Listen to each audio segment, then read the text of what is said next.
வீடியோக்குள்ளே போகிறதுக்கு முன்னாடி ஒரு சின்ன வீடியோ பார்ப்போமா? நேற்று இரவிலிருந்து வலது கண்ணிலே கீழ் இமையில் வலி தொடங்கி இருக்கிறது. உள்புறமாக பார்த்தபோது கடுகளவு ஒரு கட்டி உருவாகி இருக்கிறது. மருத்துவரை தொடர்பு கொண்ட போது நீங்கள் உறங்குவதே இல்லை, கண்ணை மூடி கொஞ்ச நேரமாவது தூங்கினால் தானே என்று கடிந்து கொண்டார். மருந்து எழுதி கொடுத்திருக்கிறார். அசித்ரோமைசின் ஆயின்மெண்ட் போட வேண்டும். உங்கள் வீட்டை பராமரித்து பாதுகாக்க அணுகுவீர் நிம்மதி ப்ராப்பர்ட்டி மேனேஜ்மெண்ட். வீடியோ பார்த்தீங்கல்ல, நானுமே பார்த்தேன். தமிழ்நாட்டில் எந்நேரமும் தமிழ்நாட்டு மக்களுக்காக உழைத்து கொண்டிருக்கக்கூடிய ஒரு ஒப்பற்ற ஒரு தலைவனாக, ஒரு மகத்தான ஒரு தலைவனாக இந்த யுகத்தில் டாக்டர் திருமாவர்கள் கிடைத்திருப்பது நாமெல்லாம் செய்த ஒரு பாக்கியம் என்று கூட நம்ம சொல்லலாம். இந்த அளவுக்கு ஒரு வார்த்தை சொல்லணுமானா, ஆமாம், இதெல்லாம் அவருக்கு போதாதுன்னு நினைக்கிறேன் நான். வெறுமனையா டாக்டர் திருமா என்றால் அவர் இங்கே இருக்கக்கூடிய ஒடுக்கப்பட்ட மக்களுக்காக மட்டும் பேசக்கூடியவர், பட்டியல் சமூக மக்களுக்காக மட்டுமே போராடக்கூடிய ஒரு தலைவர் என்று இவர்கள் பல பிம்பங்கள் கட்டி வைத்தாலுமே கூட எந்நேரமும் மக்கள் பிரச்சனைகள், எந்நேரமும் மக்களுக்கான போராட்டங்கள், எந்நேரமும் மக்களுக்காகவே தொடர்ந்து பயணிக்கக்கூடிய ஒரு மாபெரும் ஒரு தலைவராக டாக்டர் திருமா அவர்கள் இந்த காலகட்டத்தில் இருந்து கொண்டிருக்கின்றார்.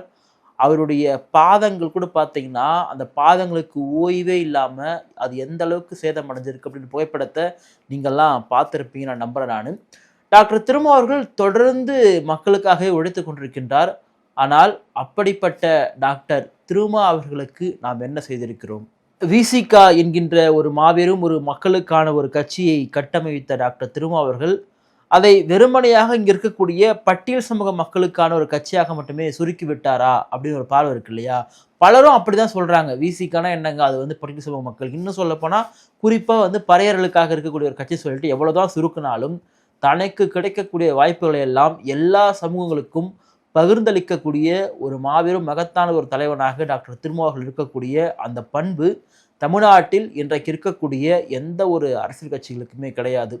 டாக்டர் திருமா அவர்களை நான் நன்றாக அறிந்தவன்ற முறையில் நான் சொல்கிறேன். நான் அந்த மனிதருக்கு தமிழ்நாட்டில் இன்னைக்கு இப்படிப்பட்ட ஒரு அரசியல் கட்சி தலைவர் போல மற்ற அரசியல் கட்சி தலைவர்கள்லாம் எந்நேரம் தொடர்ந்து மக்கள் சூழ்ந்தே இருக்கிறாங்களா, ஒரு துளி கூட ஓய்வே இல்லாமல் இருக்கிறாங்கன்னு கேட்டால் நிச்சயமாக கிடையாது.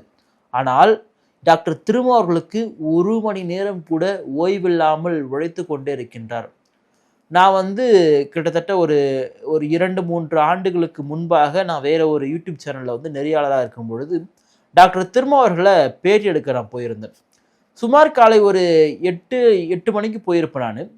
அப்படி 8 மணிக்கு போகும்போதே பார்த்தீங்கன்னா, ஒரு கட்சியினுடைய தலைவர் வீடு அப்படின்றது ரொம்ப பர்சனலாக இருக்கும், அவர் மட்டும் வசிக்கக்கூடிய வீடாக இருக்கும். அப்படி தான் நம்ம எல்லாரும் பார்த்துருப்போம்.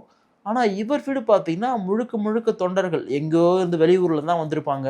அவங்கெல்லாம் கூட பார்த்தீங்கன்னா அங்கே தங்கிட்டு இருக்கக்கூடிய ஒரு சூழல் நான் பார்த்தேன். நிறைய பேர் அங்கே பழுத்து வச்சுட்டு இருந்தாங்க, குளிச்சுட்டு இருந்தாங்க. இது போல தான் பார்த்தீங்கன்னா ஒரு தலைவர் தங்கியிருக்கக்கூடிய வீட்டில் முழுக்க தொண்டர்கள் தங்கியிருந்தாங்க. அவர் எங்கிட்ட பேட்டி கொடுக்கறதுக்கு முன்னாடியே பார்த்தீங்கன்னா அவ்வளோ காலையிலே சாதாரணமாக ஒரு 100-150 பேர் சூழ்ந்துருக்காங்க. அத்தனை பேர் கையிலுமே பார்த்தீங்கன்னா பல மனுக்கள், பல கோரிக்கைகள், பல ஏக்கம் நிறைந்த கண்கள். அப்போது இவ்வளோ பேர் சந்திட்டு தான் பார்த்தீங்கன்னா ஒரு பேட்டி கொடுக்கவே வராரு. அப்படிப்பட்ட ஒரு சூழல் தமிழ்நாட்டில் இன்னைக்கு எந்த தலைவருக்காவது இருக்கா அப்படின்னு கேட்டால் கிடையாது.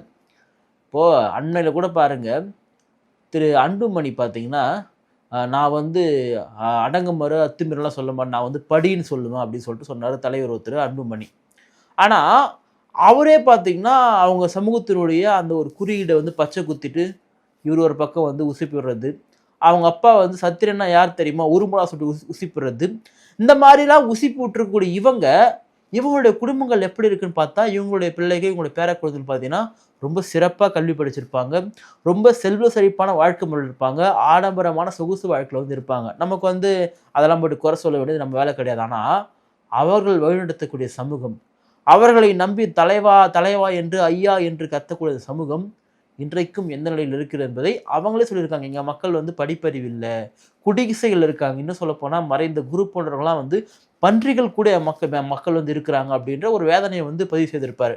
ஆனால் பேசுறது ஒரு பேச்சு, அவங்க குடும்பங்கள் இருக்கிறது ஒரு விதம் அப்படின்ற மாதிரி அவங்கெல்லாம் அப்படி இருக்கிறாங்க. எதுக்காக அது சொல்ல வரேன் அப்படின்னா, ஏன்னா இங்கே விசிகா பாமகலாம் ஒன்று தான் அப்படின்ற மாதிரிலாம் கொண்டு வர பல பேர் முயற்சிக்கிறாங்க இல்லையா? ஒரு சாதி எண்ணங்களையும் சாதி பிடித்தவர்களாக மாற்றக்கூடிய ஒரு கட்சியும் சாதி ஒழிப்பிற்காகவும் சமத்துவத்திற்காகவும் இருக்கக்கூடிய கட்சியும் ஒன்றாக ஒப்பிடக்கூடிய மனநிலையை தவறாக நான் பார்க்குறேன் நான்.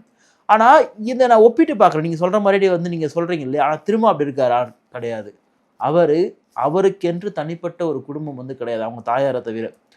அவங்க அம்மாவை கூட பார்த்தீங்கன்னா அவர் பார்க்கறதே கிடையாது. அவங்க அம்மாலாம் வந்து இப்படி எப்படி ஊர்ல இருந்து யாருன்னா ஒருத்தவங்க வந்தா பார்ப்பாங்க இல்லையா? அந்த மாதிரி தான் தன்னுடைய மகனையே பார்க்குறாங்க. இவர் தான் அப்படிதான் அவங்க தாயை பார்க்குறாங்க. ஏன்னா, அந்த அளவுக்கு தொடர்ந்து உழைப்பு, உழைப்பு, உழைப்பு, உழைப்பு என்று சொல்லி மக்களுக்காக உழைத்துக் கொண்டிருக்காரு. இப்ப இவர் என்ன இப்போ மத்தவங்கலாம் இருக்காங்கல்ல, இப்போ எனக்கு தெரிஞ்சு திரு அன்புமணி அவர்கள் மேலலாம் பார்த்தீங்கன்னா, பெரிய ஒரு ஸ்கேம் புகார் வந்து இருக்கு. வழக்கு வந்து நீதிமன்றத்தில் நடந்துட்டு இருக்கு. ஆனா திருமாவர்கள் மேல அப்படி இருக்கா? கிடையாது. அவர் அமைச்சரா இருந்தாரு.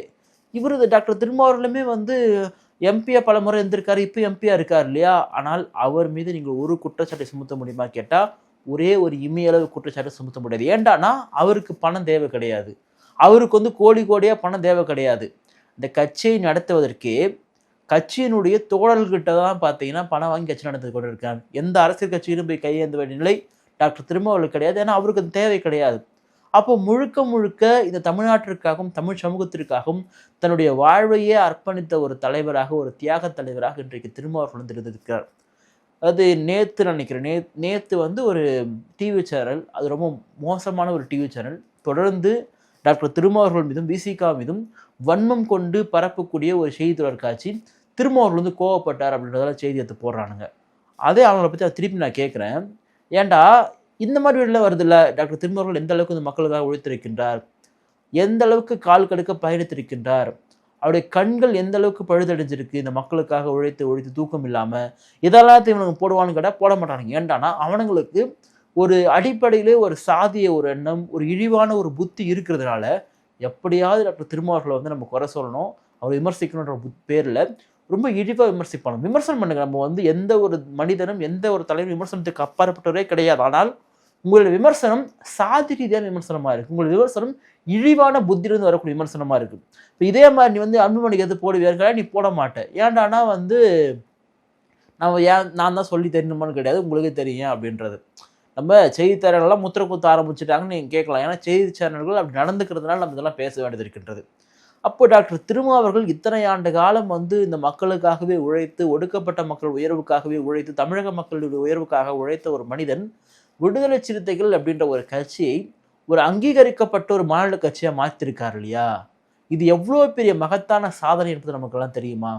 எல்லாரும் விமர்சனம் பண்ணலாம், அவர் திமுக கூட வந்து கூட்டல் இருந்தாலும் உயர்த்திட்டாரு அப்படி சொல்லிட்டு. ஆனா இன்றைக்கு தென்னிந்தியாவிலே ஒரு பட்டியல் சமூக மக்கள் உயர்வுக்காக தொடங்கப்பட்ட ஒரு கட்சி இன்றைக்கு மாநில கட்சியாக மாறி இருக்குது என்று சொன்னால், அந்த ஒட்டுமொத்த பெருமையும் அதற்கான உழைப்பும் பார்த்தீங்கன்னா டாக்டர் திருமாவளவனோடது, விசிகாவுடையது.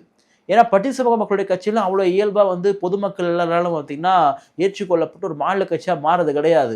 ஆனால் இத்தனை ஆண்டு கால உழைப்பு, விசிகா என்கின்ற ஒடுக்கப்பட்ட மக்களுக்கான, தமிழக மக்களுக்கான ஒரு பேர் இயக்கத்தை மாநில கட்சியாக மாற்ற இருக்குதுன்னா அது அவ்வளவு சாதாரணமான விஷயம் கிடையாது. இதை வந்து ஒட்டுமொத்த தமிழர்களும் கொண்டாடப்பட வேண்டிய ஒரு விஷயம்.